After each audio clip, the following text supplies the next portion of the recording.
aktif dalam aktiviti kempen Keselamatan Raya dan latihan perundangan. Kami dilatih untuk menjadi sakta di mana di Thailand, yang untuk Thailand.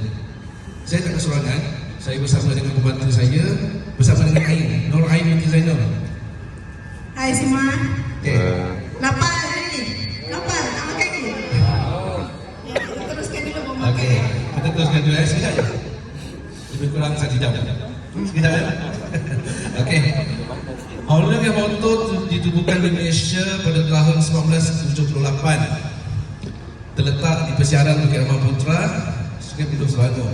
Dia merupakan syarikat pembuatan motosikal yang terulung di Malaysia. Di sini terdapat 4 buah kilang pembuatan dan juga 1 gedung penyimpanan. 4 buah kilang itu berada di bawah, termasuk bahagian store, pembuatan welding, painting, semua dekat bawah, assembly semua dekat bawah lah. So kita ada juga cafe, Temple Cafe yang terbaru dekat sini, dan juga yang terbaru adalah Space Y Museum. Satu servis yang terdapat pengurusan dekat depan sana tadi, kita nampak masuk tadi ada satu servis. Okey, seterusnya kita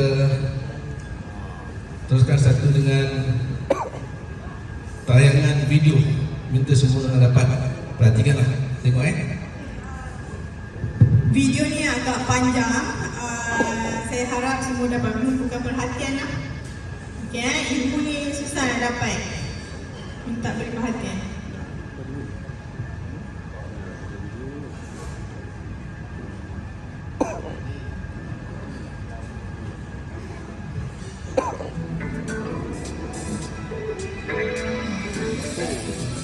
Panduan keselamatan bagi penunggang-penunggang motosikal. Sains keselamatan. Motosikal adalah mesin yang berkuasa dan kuasa ini boleh membawa bahaya. Adalah menjadi tanggungjawab penunggang untuk menunggang dengan selamat.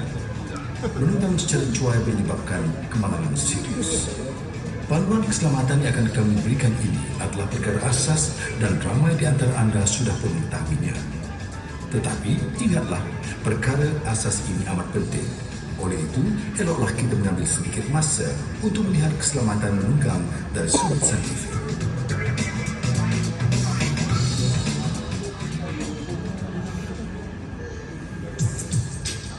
Pengamatan bahaya. Lori, bus, kereta, motosikal, basikal dan pejalan kaki semuanya menggunakan jalan raya. Bahaya macam dan mengamati bahaya adalah amat penting jika anda ingin mengelak daripada kemalangan. Mengendalikan sesebuah kenderaan memerlukan pengamatan turutan kejadian, membuat keputusan dan tindakan. Contohnya, sebuah lampu merah untuk berhenti. Lihat isyarat merah sedang menyala. Menyatakan maksudnya dan lepas itu menekan brek untuk memberhentikan motosikal anda. Mari kita lihat proses tersebut secara terperinci. Cahaya yang datang dari lampu isyarat tersebut membentuk satu imej dalam mata. Tetapi anda tidak tahu apa maknanya. Sayalah informasi itu dihantarkan ke otak anda. Berasaskan informasi tersebut, otak membuat keputusan apa yang perlu dilakukan seterusnya. Kemudian, otak akan menghantar arahan kepada kaki dan tangan anda. Kemudian anda akan menekan brek motosikal anda. Mari kita lihat berapa lama masa diperlukan dengan menggunakan satu bendera. Satu bendera telah dikibarkan. Ia mengambil masa genap 0.4 saat bagi lampu brek untuk menyala selepas anda membrek. Dalam jangka masa 0.4 saat, otak anda melalui proses pengamatan, membuat keputusan dan arahan untuk tindakan. 3 bendera akan digunakan, merah, kuning dan biru. Penunggang tidak akan tahu bendera mana akan dikibarkan dan kita akan lihat bagaimana ini akan memberi kesan terhadap tindakannya. Bendera biru akan memberi isyarat untuk membelok ke kiri, kuning untuk membelok ke kanan, dan yang merah untuk memberitahu penunggang itu supaya berhenti. Bila bendera biru dikibarkan, motosikal itu membelok ke kiri. Selepas itu, bendera merah dikibarkan, memberi isyarat supaya motosikal itu berhenti. Kita akan mengukur jangka masa berlalu daripada waktu bendera itu dikibarkan sehingga motosikal itu berhenti. Bendera dikibarkan, lampu brek menyala. Masa yang diperlukan ialah 0.8 saat sebelum brek digunakan. 2 kali ganda lebih lama daripada sebelumnya. Dalam ujian sebelum ini, penunggang tidak perlu membuat keputusan apa yang hendak dilakukan, tetapi dalam ujian ini, dia terpaksa mengecam warna bendera itu sebelum mengambil keputusan untuk membuat sesuatu tindakan. Ini membawa kepada kelamatan berikutnya. Sebuah motosikal yang sedang bergerak pada kelajuan 50 km sejam akan meliputi jarak kira-kira 5.5 meter dalam masa 0.4 saat.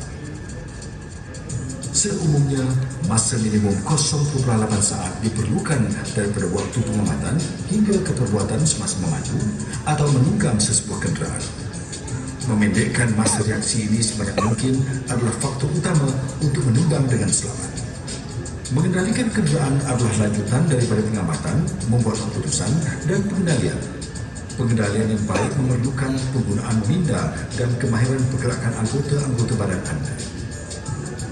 Semasa menunggang motosikal, anda hendaklah sentiasa memperhatikan jika ada kereta berhenti dan membuka pintu atau pejalan kaki yang melintas jalan secara tiba-tiba. Dengan menjangkakan bahaya-bahaya seumpama itu akan membawa kepada tindakan lebih pantas dan perjalanan lebih selamat.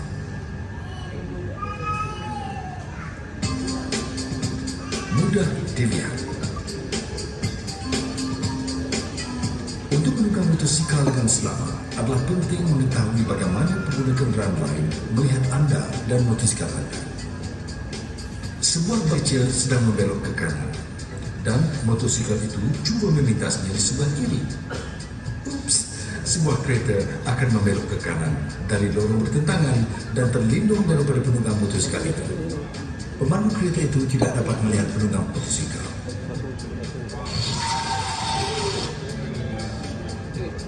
Dalam situasi ini, anda mestilah sentiasa peka akan titik-titik buta yang mungkin ditemui dalam lalu lintas. Anda juga harus sedar bahawa titik buta bagi anda mungkin tidak sama dengan titik buta pengguna-pengguna lain di jalan raya. Anda melihat sebuah kenderaan dari arah hadapan begitu jelas sehingga anda tidak percaya adanya titik buta, tetapi hakikatnya dia langsung tidak dapat melihat anda. Apa yang dapat dilihat dari tempat duduk pemandu tersebut ialah satu titik hijau. Bagi sebuah kereta penumpang, titik butanya ialah merah. Oleh kerana tempat duduknya begitu tinggi, pemandu sebuah lori besar tidak dapat melihat apa-apa di belakangnya dan inilah titiknya. Adalah penting untuk mengelak daripada titik-titik buta itu dan sekiranya anda dapati diri anda sedang berada dalam keadaan tersebut, beredar ke suatu posisi di mana anda boleh dilihat oleh pengguna-pengguna lain. Sekiranya anda dapat melihat mata pemandu di belakang anda melalui cermin pandang belakang, bermakna dia juga boleh nampak anda. Sekiranya penunggang motosikal dan pemandu kereta dapat melihat satu sama lain, adakah ini bermakna mereka mempunyai anggapan yang sama mengenai jarak antara satu sama lain dan kelajuan mereka menuju ke arah masing-masing? Di sini anda lihat 3 biji bola. Pada pendapat anda, yang manakah paling besar? Anda fikir kesemuanya sama besar? Adakah ianya benar-benar sama besar? Jika kita lihat dari atas sedikit, ia kelihatan seperti tidak pada jarak yang sama. Jika kita atur semula dan bariskannya, kita akan lihat ia sebenarnya mempunyai saiz yang berbeza. Ilusi yang sama akan wujud apabila kita cuba menganggap kelajuan kenderaan yang datang dari arah bertentangan. Fokus kepada satu besar dan satu bulatan kecil dengan kelajuan yang sama dan anda akan lihat bulatan kecil itu seolah-olah bergerak lebih perlahan daripada yang besar. Ini adalah kerana kawasan perubahan yang lebih kecil pada bulatan kecil itu menjadikannya lebih sukar dilihat apabila ia bertambah besar. Kita cenderung membuat anggaran jarak mengikut saiz sesuatu objek dan kelajuannya mengikut kadar ia menjadi bertambah besar. Oleh itu, sebuah motosikal yang lebih kecil daripada sebuah kereta nampak seperti lebih jauh dan bergerak lebih perlahan daripada keadaan sebenarnya. Apabila hendak masuk persimpangan, adalah penting memberi perhatian kepada pergerakan kenderaan dari arah hadapan.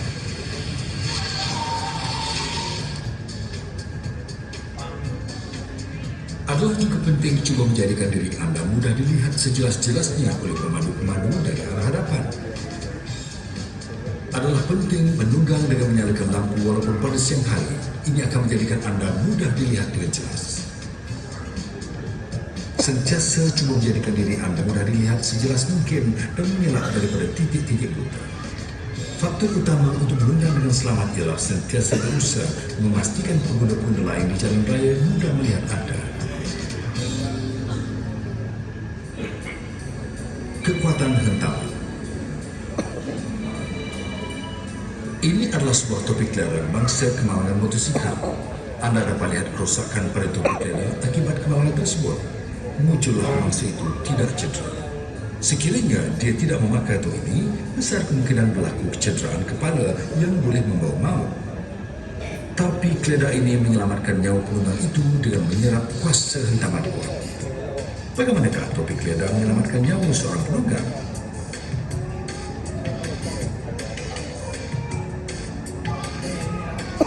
Mari kita lihat bagaimana topik keledar ini dibuat.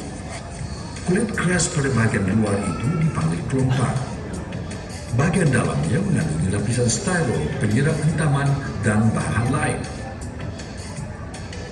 Kelompang melindungi kulit kepala penunggang daripada berkoyak dan keretakan tengkorak. Tetapi, melindungi tengkorak dan kulit kepala tidak semestinya menyelamatkan nyawa seorang penunggang. Tengkorak mengandungi otak, iaitu organ paling penting. Otak amat mudah rusak. Hentaman kuat akan mencederakan otak, walaupun ia tidak rosak secara langsung. Mari kita lihat bagaimana ini terjadi dalam ujian berikut. Jika Anda mengambil satu bekas plastik yang penuh dengan bahan selembut otak dan menjatuhkannya, bekas plastik itu tidak rosak, tetapi bahan di dalamnya akan hancur. Begitulah caranya otak mendapat kerosakan walaupun tengkorak dan kulit kepala tidak rosak. Topik keledar mempunyai pelapis styrol penyerap hentaman untuk melindungi otak. Cuba kita lihat bagaimana lapisan ini bertindak. Letakkan sebiji telur dalam satu kotak yang bertutup. Jatuhkan kotak tersebut dari aras mata dan anda akan dapati telur itu pecah.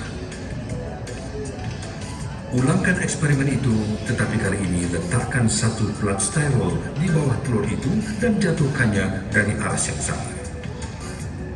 Telur tidak pecah walaupun pelat styrol itu berlekuk sedikit. Lekuk itu mungkin nampak kecil, tetapi hakikatnya pada waktu tidak sampai 1/100 saat bila hentaman itu berlaku, styrol itu telah menyelamatkan telur daripada kerosakan. Ini menunjukkan kuasa perlindungan luar biasa lapisan itu. Tetapi, bolehkah styrol yang sama melindungi telur itu sekali lagi? Kali ini, telur itu pecah. Ini kerana hentaman pertama telah memecahkan keutuhan struktur lapisan styrol. Begitu juga apabila topik keledar itu mengalami hentaman kuat, lapisan styrolnya menjadi lemah walaupun rupa luaran keledar itu dan lapisan dalamannya nampak biasa. Elak daripada menggunakan topik keledar yang sudah mengalami kerosakan hentaman walaupun ia nampak bagus. Pastikan juga tali topi keledar itu diikat kemas. Jika tidak, topi keledar itu akan terpelanting semasa hentaman atau pelanggaran. Semasa menunggang, anda sentiasa terdedah kepada persekitaran. Tidak seperti pemandu dan penumpang kereta. Tidak ada alatan pelindungan bagi penunggang-penunggang motosikal. Penunggang bertanggungjawab ke atas keselamatan dirinya sendiri dengan menggunakan topi keledar dan kelengkapan lain. Sentiasalah memakai topik keledar anda dengan betul kerana ia penting untuk melindungi kepala anda. Daya inersia dan daya geseran. Daya inersia ialah daya menyebabkan sesuatu objek itu cuba terus bergerak. Sementara daya geseran ialah di mana sesuatu objek itu cuba terus berhenti tetap. Brek adalah satu alat penting yang mengurangkan daya inersia dengan tindakan daya geseran. Penggunaan brek secara betul menyumbang kepada peningkatan keselamatan jalan raya. Mari kita buat satu ujian dan lihat bagaimana hendak menggunakannya dengan betul. Penunggang cuma menggunakan brek belakang dengan kuat. Roda belakang berhenti bergerak, tetapi motor itu terus bergerak. Ini dipanggil roda terkunci. Pada mulanya, dengan roda terkunci, ia kelihatan seperti brek pantas telah berlaku. Tetapi sebenarnya, roda terkunci tidak menghasilkan daya brek maksimum. Sekali lagi, mari kita lihat penunggang tersebut menggunakan brek belakang di tempat dan cara yang sama. Motosikal berhenti lebih dekat daripada kedudukan tadi.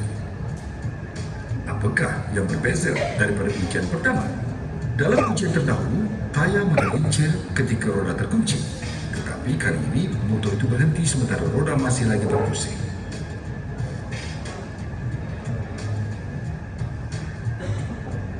Oleh itu, cara asas bagi membrek dengan betul ialah menggunakan brek itu dengan secukup daya untuk menghentikan motosikal tanpa berlaku roda terkunci.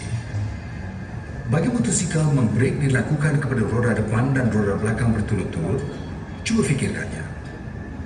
Sebuah motosikal akan cuba berhenti bila breknya digunakan. Tetapi penunggang dan motosikal itu akan cuba terus bergerak kerana adanya daya inersia. Ini menambah beban ke atas tayar hadapan menyebabkan ia terbenam. Bebanan tambahan ke atas roda hadapan meningkatkan daya geseran di antara tayar dengan tanah. Sebaliknya, dengan pindahan berat ke atas roda hadapan akan mengurangkan daya geseran di atas tanah menyebabkan mustahil untuk mendapatkan daya brek yang kuat. Bila membrek di atas permukaan berturap dalam cuaca baik, ambil kira pindahan berat akibat daya inersia. Utamakan penggunaan brek depan di samping menggunakan tekanan kepada brek belakang. Pastikan motosikal anda sentiasa tegak semasa membrek. Gagal berbuat demikian boleh menyebabkan gelinciran. Sekarang, mari kita lihat kesan menggunakan kedua-dua brek pada masa yang sama. Mula-mula, motosikal itu akan diberhentikan dengan hanya menggunakan brek belakang. Kedua, cuma brek depan digunakan. Sekarang, kita gunakan kedua-dua brek. Bagaimana? Seperti yang anda dapat lihat, terdapat cara yang amat berbeza walaupun dengan kelajuan yang sama. Ingatlah, dalam keadaan basah, anda tidak boleh menggunakan brek-brek dengan tekanan kuat kerana daya geseran yang berkurang. Permukaan jalan sentiasa berubah dan bertukar. Begitu juga dengan daya geseran. Berhati-hatilah untuk menunggang motosikal anda dengan selamat, dengan menyadari daya geseran dan menggunakan brek anda secara betul. Jangan lupa memberi perhatian kepada penyelenggaraan, tekanan angin kaya dan lain-lain pemeriksaan keselamatan dan nikmati hidup anda sebagai seorang pengguna motosikal yang berhemat.